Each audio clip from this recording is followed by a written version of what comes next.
नमस्कार।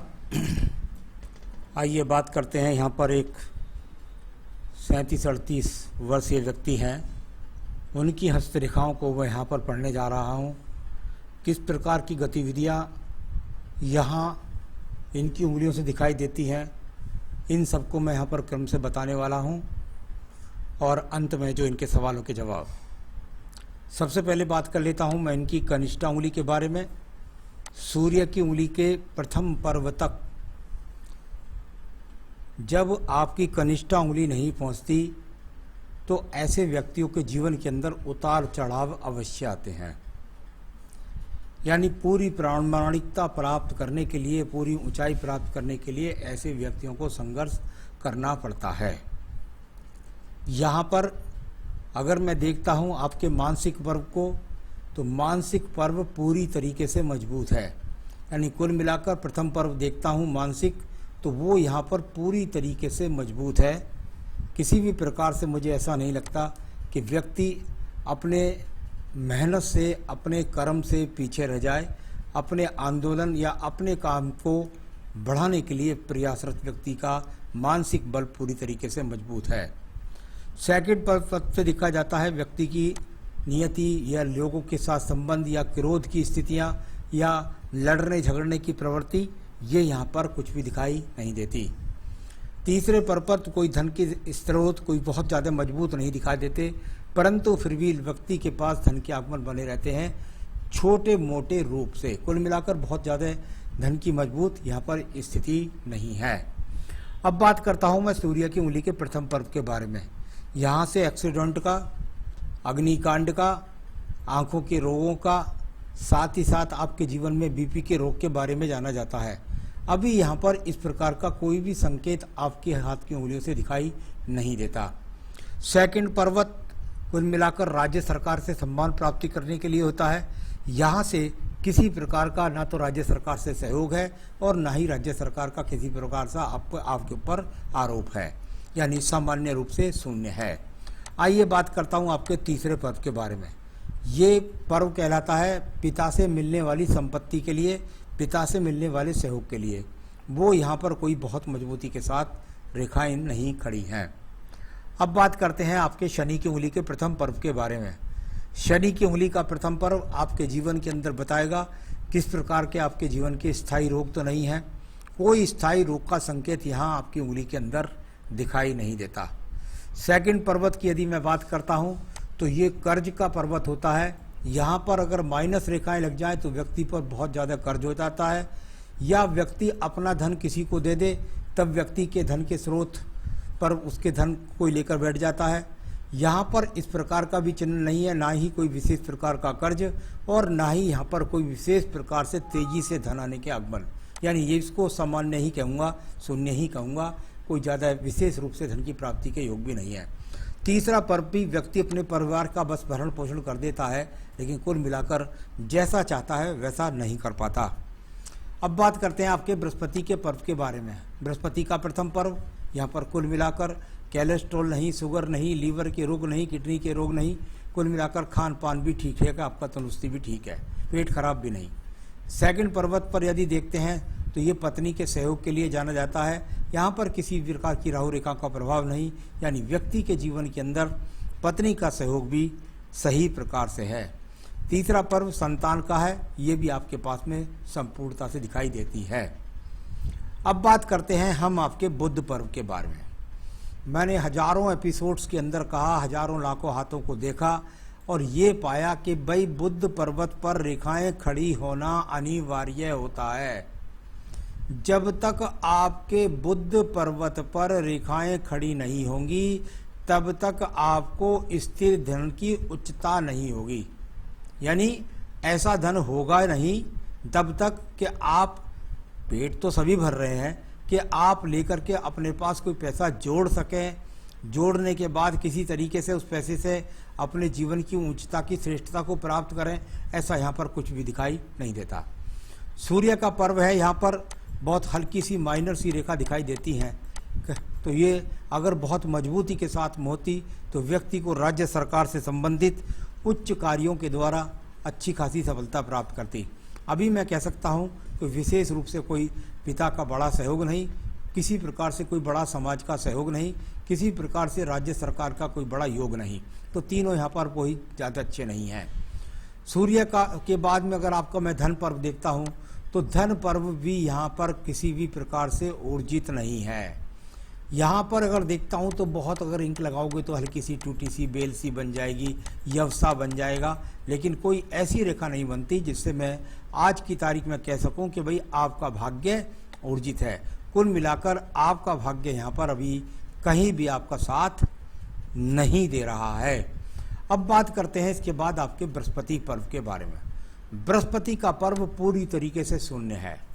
बृहस्पति का पर्व जब पूरी तरीके से शून्य हो जाता है, उस पर किसी प्रकार का एक्स नहीं, कोई त्रिभुज नहीं, कोई चतुर्भुज नहीं, कोई स्वास्तिक का चिन्ह नहीं, या किसी प्रकार के कोई मटके का या किसी भी अच्छे चिन्ह का कोई योग नहीं है। कुल मिलाकर पूरा बृहस्पति एकदम शांत पड़ा है, भगवान की कृपा नहीं है। अगर भगवान के लिए कुछ करना चाहते हैं तो वो नहीं होता है, धन के अच्छे आगमन नहीं है, पूजा पाठ कर लें तो उसमें मन नहीं लगता। कुल मिलाकर के जो अच्छा को दान पुण्य की बात तो बहुत दूर की बात है। तो कुल मिलाकर यहाँ पर किसी भी प्रकार के अच्छे संकेत दिखाई नहीं देते। ये बृहस्पति अपने आप में अभी अस्त रूप में है। आइए बात करता हूँ मैं इसके बाद आपकी हृदय रेखा के बारे में। हृदय रेखा पूरी तरीके से अच्छे स्वास्थ्य का इंडिकेशन है। पर्वत के साथ हाथ भी गुलाबी है, रोग की कोई चिंता नहीं, हृदय रोग की कोई बात ही नहीं। कुल मिलाकर पत्नी से किसी प्रकार के अनबन का संकेत नहीं। और जहाँ तक स्वास्थ्य का सवाल है, ईश्वर कृपा से वर्तमान में स्वास्थ्य में भी सही रूप है, कोई स्वास्थ्य में कमी या परेशानी नहीं दिखाई देती। यहाँ बात करता हूँ मैं आपके निम्न मंगल पर्व के बारे में। निम्न मंगल पर्व से मैं आपके से संतुष्ट नहीं हूँ। इस मंगल पर्व पर यदि रेखा नहीं होती हैं तो व्यक्ति कुल मिलाकर मेरे हिसाब से जो मेहनत कर रहा है उसके बिल्कुल भी आसपास नहीं है। आपकी जो भी कार्य है उसके अंदर आपको सही रूप से योजना लगाकर अधिक भागदौड़ करनी चाहिए अगर आप चाहते हैं जीवन के अंदर अच्छा धन प्राप्त करना। यहाँ पर बहुत अच्छी रेखाओं का ना मिलना ये आपकी कुल कर्मठता की कमी को दर्शाता है। अब बात करता हूँ मैं इसके बाद में यहाँ पर आपकी रेखा के बारे में, और वो है आपकी यहाँ पर बुद्धि रेखा। बैलेंस के साथ बुद्धि रेखा चलती है। यहाँ से कोई छिटक छिटक कर रेखा चल रही है, जब अगर ये मजबूत रेखा आगे बन गई तो आपको दूर स्थान से जुड़कर धन कमा देगी। लेकिन वर्तमान में बुद्धि रेखा की कोई कमी नहीं, बुद्धि पूरी है, मन मस्तिष्क भी मजबूत है, किसी प्रकार का दिमाग में रोग भी नहीं है, किसी प्रकार की कोई दिमाग से उल्टी सोच भी नहीं है। तो बुद्धि पूरी है, मेहनती हाथ भी है, मंगल पर्व से सिर्फ काम करने की ज़रूरत है, भाग्योदय हो जाएगा। तो कुल मिलाकर अभी यहाँ पर ऐसा कुछ नहीं। दूसरा पर्वत झगड़े झंझट कोर्ट कचहरी मुकदमा इस तरह का यहाँ पर कोई संकेत दिखाई नहीं देता। तो कुल मिलाकर आपके जीवन में कोई कोर्ट कचहरी और मुकदमे की रेखा यहाँ पर नहीं है। चंद्र पर्वत देखा जाता है डिप्रेशन के लिए, साथ ही साथ विदेशों से जुड़ने के लिए। विदेश रेखा कोई नहीं, दूर प्रांतों की तीर्थ यात्रा कोई नहीं, यहाँ पर किसी भी प्रकार से डिप्रेशन का योग नहीं, और यहाँ पर कोई दिमाग के अंदर योजना ही नहीं है कि जिसके द्वारा किसी प्रकार से आगे बढ़ने की बात करें। सबसे बड़ी बात है कि चरित्र अच्छा है और साथ ही साथ किसी प्रकार के ऐब का संकेत नहीं है, यानी कोई यूँ नहीं कि गलत खान पान की बात हो, ऐसा भी कुछ नहीं है। यहाँ पर बात करता हूँ बुध रेखाओं के बारे में। ये बुध रेखा हैं, अभी ये टूट टूट करके चलती हैं आपके जीवन के अंतर्गत। यहाँ से कुल कह सकता हूँ बस व्यापार की तो कोई बहुत मजबूत स्थिति कह नहीं सकते। जो भी कार्य है उसको पूरी मेहनत के साथ करिए, जिससे ये रेखा बढ़ करके या तो व्यापारिक बने या पूरी तरीके से किसी भी काम के द्वारा आप योजित कर सकें। भाग्य रेखा को देखता हूँ, कुल मिलाकर ये भाग्य रेखा चली आपके जीवन के अंदर, बुद्धि रेखा भी जुड़ करके चली। आपने अपने पिताजी के संरक्षण में काफ़ी 24-25 वर्ष तक का समय व्यतीत कर दिया, और उसके बाद आपकी अपनी भाग्य रेखा स्वतंत्र रूप से यहाँ से चली। ये भाग्य रेखा चली। ये भाग्य रेखा अभी भाग्य रेखा नहीं है, ये अभी सिर्फ और सिर्फ कर्म रेखा है। यानी जो आप कर्म कर रहे हैं उससे आप कमाकर खा रहे हैं। जब तक शनि पर्व पर अच्छा संकेत नहीं होगा, ये रेखा शनि पर्व पर अच्छी तरीके से नहीं पहुंचेगी। बुध पर्वत पर खड़ी रेखाएं नहीं बनेंगी, बृहस्पति पर अच्छे सहयोगात्मक चिन्ह नहीं बनेंगे, तब तक आपके जीवन में भाग्य उदय नहीं होगा। तो कुल मिलाकर आपके जीवन में अभी मैं यहाँ पर सिर्फ कर्म रेखा के रूप में देखता हूँ, और वो ठीक ठाक जितना मेहनत कर लेते हैं उतना आप कमा लेते हैं। आइए बात करता हूँ आपके मैं अंगूठे के प्रथम पर्व के बारे में। यहाँ पर प्रथम पर्व किसी प्रकार से किसी के साथ में ऐसा नहीं करते कि भाई जो है खामखा विशेष रूप से किसी से हिलझ जाए, बहुत ज़्यादा अपने आप में मन से शक्ति को जुटा कर रखते हैं, किसी प्रकार की ना ज़्यादा मेहनत करते हैं और ना ज़्यादा स्वप्न सोचते हैं। कुल मिलाकर ये ठीक ठाक है और चरित्र से अच्छे चिन्ह यहाँ पर हैं। दूसरा पर्व पर ये तर्क शक्ति का एक चिन्ह जरूर आ रही है, आड़ी रेखा। इससे व्यक्ति किसी से बहस कर लेता है, बहस करने में कोई दिक्कत नहीं है उसे। यहाँ पर आपके संतान रेखाएं भी आपके हाथ से तो जैसे छोटी वो चमक रही हैं, मुझे 3 संतान तक चमक रही हैं, बाकी ये पत्नी के हाथ से ज़्यादा पता लगता है। आइए शुक्र पर्व को चलते हैं। शुक्र पर्व संसाधनों का पर्व, किसी प्रकार से न त्रिभुज है न चतुर्भुज है न कोई सूर सपाट आपका चित्र शुक्र पर्व पड़ा है। संसाधनों के लिए आपका संघर्ष जारी है। आइए बात करता हूँ मैं इसके बाद में आपकी भाग्य रेखा के बारे में। भाग्य रेखा, और यदि मैं कुल मिलाकर आपकी भाग्य रेखा को देखूं तो ये जाकर के शुक्र पर्व के अंदर तक एंट्री करती है, वो आयु रेखा आपकी एंट्री करती है, और आयु रेखा लगभग आपकी बैठती है यहाँ पर 80+। तो आयु रेखा ठीक है, किसी प्रकार से कोई परेशानी नहीं है। कर्म रेखा भी ठीक है, व्यक्ति अपना कर्म जितना करता है उतना खा लेता है, लेकिन मैं समझता हूँ अच्छे धन कमाने के लिए अभी आपको और धन की और मेहनत करने की आपको आवश्यकता है। तो जो धन आप कमा रहे हैं उसको स्थिर करना और उसके द्वारा और धन की प्राप्ति करना देखा जाता है।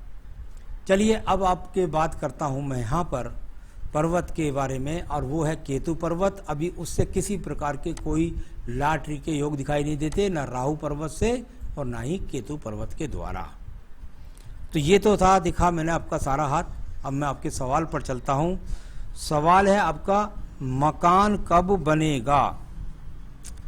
अगर आपकी उम्र यहाँ 37-38 वर्ष है तो कहीं से भी आपके सूर्य पर्व पर भी, मंगल पर्व से भी, आपकी भाग्य रेखा से भी, आपके बृहस्पति पर्व से भी, मैं समझता हूँ, मैं हस्तरेखा को 5 साल से ज़्यादा नहीं पढ़ता, मैं समझता हूँ आने वाले 4 से 5 साल में अभी मकान का कोई योग दिखाई नहीं देता। उसके बाद बन जाए दूसरी बात है, अभी दिखाई नहीं देता।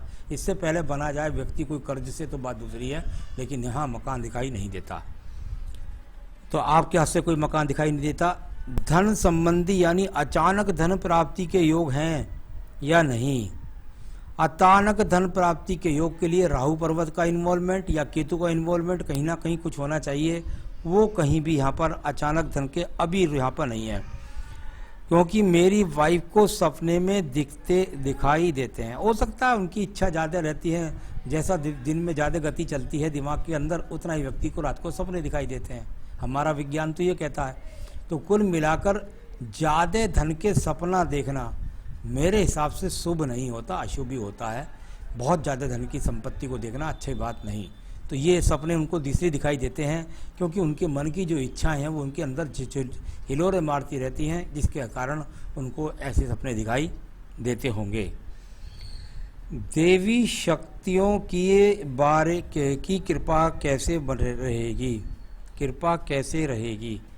देवी शक्तियों की कृपा के लिए जब आप मुझसे बात करते हैं तो इसमें तो कोई शक ही नहीं है कि भाई आप जो देवी के बीज मंत्र हैं या तो उनकी बात करें, क्योंकि देवी शक्ति की बात कर रहे हैं। आप दुर्गा सप्तशती में से देवी कवच का नित्य पाठ करें, या आप ओम श्रीम ह्रीम क्लीम चामुंडाय विच्चे मंत्र का जाप करें। यानी कुल मिलाकर देवी शक्ति के लिए तो देवी का अनुष्ठान करना पड़ेगा ना, तो तभी उससे आपके जीवन के अंदर देवी शक्ति बनी रहेगी। आयु के बारे में मैं आपको बता ही चुका हूँ, काफ़ी लंबी आयु है आपकी। और स्वास्थ्य के बारे में पूछा है आपने, अभी यहाँ पर स्वास्थ्य से संबंधित कोई भी समस्या नहीं है। तो कुल मिलाकर मैं तो इस निश्चय में पहुँचा हूँ कि अभी आपकी धन के साधन अच्छे नहीं बन रहे, आपका भाग्य भी आपका साथ नहीं दे रहा है, और साथ ही साथ आपके जीवन के अंदर अभी कर्म रूपी पर्व जितना आप समझते हैं मेहनत कर रहा हूँ उतना बहुत कम है। तो इन सबको ऊर्जित करने के लिए क्या करें ये मैं आपको बता सकता हूँ। इसके लिए मैं आपको कहूँगा कि आप संकट नाशन गणेश स्रोत का रोज पाठ करें।